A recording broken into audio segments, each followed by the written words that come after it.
আমি জানছি স্যার এটা আমার বোনে জানাইছে 2 সপ্তাহ আগে আমার দ্বারে। তারপর আমি রাজু মামার কাছে বলছি, রাজু মামা কইছে তুমি ওইখানে হাতে নাতে ধরো, তারপর বিচার হইবে।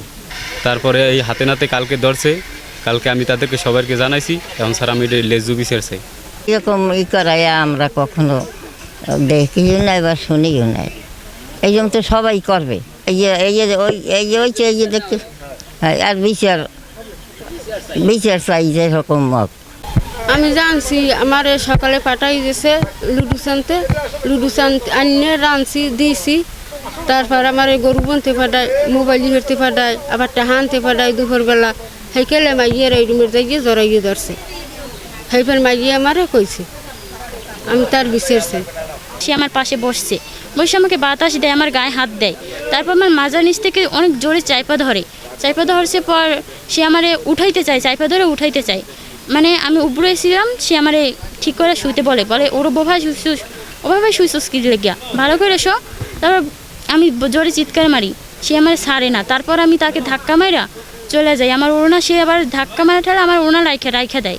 আমি বিনা ওড়নায় তারপর আমি পাশের ঘরের এক দাদির কাছে যাই, সেখানেই আশ্রয় নিই। আমি তার ন্যায্য বিচার চাই, আমি তার ফাঁসি চাই স্যার। আমার বাবা বলতে কষ্ট লাগে, তারপরও বলি স্যার। সত্যিকারে তদন্ত করে দেখা উচিত।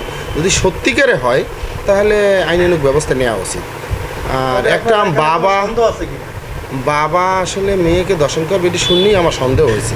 কিন্তু মেয়ে তো স্পষ্টভাবে বলে যে আমাকে আরও বারবার ডিস্টার্ব করছে, এবং এই ঘটনার 4-5 দিন আগে রাজু জমাদার কাছে বলছে, আমার ওয়াইফের কাছে বলছে, বিভিন্ন মহলে ওই মেয়ের মা বলছে, মেয়ে বলছে। অতএব সমস্যা হইতেই পারে। আর সন্দেহটা হইল কেন যে এরকম করতে পারে না?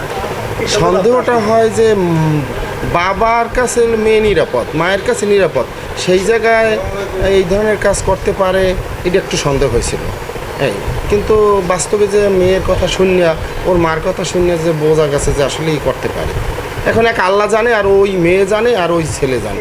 আমি ব্যাপারটা গতকালকে প্রথম শুনেছি, আমি পূর্বে কখনো এই ঘটনাটা শুনি নাই। গতকালকে যখন বামনা থানার ভারপ্রাপ্ত কর্মকর্তা সাহেব তার স্টাফদেরকে পাঠিয়েছেন, তারা আমাকে ফোন দিয়েছে ইউনিয়ন পরিষদের সামনে এসে। আমি গ্রামের একটা সালিসিতে ছিলাম খুঁজতে চড়ায়, ওখান থেকে আমার সাথেই আমরা একত্রে এসে মিরাজকে তার বাড়ি থেকে আমরা গ্রেপ্তার করেছি। তখন আমি তার সাথে ছিলাম। গ্রেপ্তার করার পরে ওসি সাহেব আসে, তাদেরকে নিয়ে যায়, এবং মেয়ে এবং মা এই বাড়িতে ছিল। এই বাড়িতে তখন তাৎক্ষণিকভাবে পুলিশ আমাকে নিয়ে আসে, এবং এই ওয়ার্ডের ইউপি সদস্য রেজাউল ইসলাম এবং এই ওয়ার্ডের গ্রাম পুলিশ তাদের সহযোগিতায় তাকে গ্রেপ্তার করে, এবং তাদের মেয়ে এবং মেয়ের মা তাদের সাক্ষাৎ নেওয়া হয়েছে।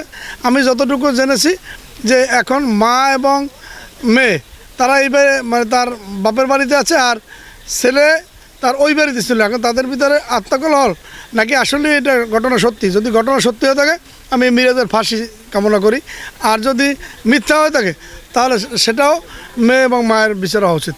ওর বাবা যে মেয়েকে বিছানার উপরে জাপটা ধরেন এবং ধর্ষণের চেষ্টা করেন, তখন এই মেয়ে ধাক্কা দিয়ে তাকে ফেলে দিয়ে কান্নাকাটি অবস্থায় ঘর থেকে দৌড় দিয়ে বাহির হয়ে পাশে তার এক চাচাতো দাদি আছেন, তার ঘরে আশ্রয় নেয়, এবং সেখানে গিয়ে ঘটনাটা বিস্তারিত বলে। পরে স্থানীয় লোকজন জানাজানি হয়, এবং তারা আমাদেরকে সংবাদ দিলে আমরা দ্রুত যেয়ে আমরা অভিযান পরিচালনা করে আমরা এই ভিকটিমের বাবাকে গ্রেপ্তার করি, এবং এই ঘটনায় প্রাথমিক তদন্ত এই ঘটনার সত্যতা পাওয়া গিয়েছে। আমরা এই বিষয়ে একটি নিয়মিত মামলা রুজু করেছি। আমরা তদন্ত চলমান আছে। আমরা আশা করি একটি সুন্দর তদন্ত করে আমরা সুষ্ঠু বিচারের নিমিত্তে আমরা একটি পুলিশ প্রতিবেদন বিজ্ঞ আদালতে প্রেরণ করতে পারবো। আমাদের সকল কার্যক্রম সুষ্ঠুভাবে পরিচালিত হচ্ছে।